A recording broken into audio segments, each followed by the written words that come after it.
ils n'ont pas battu campagne. Vous avez les autres que vous connaissez. Ils ne peuvent pas aujourd'hui, même par honnêteté politique et scientifique, dire que ces élections ont été mal organisées. Mais est-ce que vous avez battu campagne? Mais est-ce que vous avez déployé vos témoins? Il faut aussi que l'on soit honnête avec soi-même.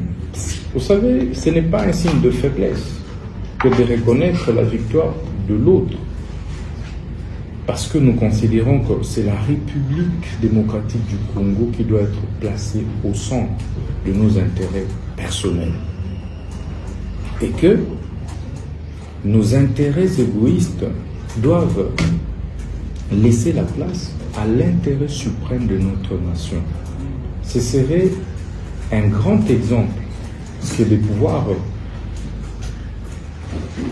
de pouvoir tirer des leçons, même après la compilation de plus de 70-80% des suffrages. Humblement, je reconnais ma défaite. Je promets d'améliorer mon score en 2028 et en même temps, je promets de continuer à travailler sérieusement. Je pense que c'est l'attitude que je vais conseiller à tous les autres. Il ne sert à rien de chercher aujourd'hui à mettre du feu au pays. Parce que ne pensez pas que ça ne va embraser que l'adversaire. C'est nous tous qui sommes embrasés. Mais si ce pays ici est embrasé, où irons-nous encore faire cette politique? Nulle part. Donc, il ne faudrait pas être chantre du chaos. Parce que le chaos ne profitera à personne. Ni à l'opposition, ni à la majorité, encore moins au centre.